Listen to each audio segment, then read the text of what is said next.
আমরা সবাই বলি সবাই একসাথে মিলেমিশে কাজ করব, কিন্তু আদৌ কি তা করছি? যখন একজনের কমেন্ট ব্লক হয়ে যাচ্ছে, উনার আইডিতে গিয়ে উনাদের পরিবারে যারা কমেন্ট করেছে উনাদেরকে আমরা রিপ্লাই কমেন্ট করি না।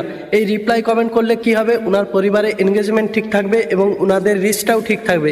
কিন্তু আমরা সেটা না করে কেউ যদি আমাদেরকে বলে আমার পরিবারে যদি আপনি 10 জনকে রিপ্লাই কমেন্ট করেন আমি আপনাদের ফুলের ভালোবাসা দেব, আমরা সেই সব পরিবারে গিয়ে রিপ্লাই কমেন্ট করি এবং আমরা ফুলের ভালোবাসার লোভে পড়ে যাই। যার কমেন্টটা ব্লক হয়ে গেছে উনার আইডি রিচ এনগেজমেন্ট সব কিছু ডাউন হয়ে যাবে। একটা আইডিতে সব কিছু যখন ডাউন হয়ে যায় সেটাকে রিকভার করতে অনেকটাই পরিশ্রম লাগে, অনেকটাই সময় লাগে।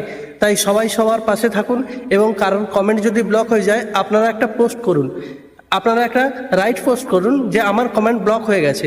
তখন আমরা সবাই আপনার পাশে দাঁড়াবো এবং আপনার পোস্টে কমেন্ট করব, আপনার আইডি রিচ এনগেজমেন্ট সব কিছুটা ঠিক রাখার চেষ্টা করব। এইভাবে আপনারা সবাই পরস্পর আমরা মিলেমিশে কাজ করব। ধন্যবাদ সবাইকে, সবাই ভালো থাকবেন।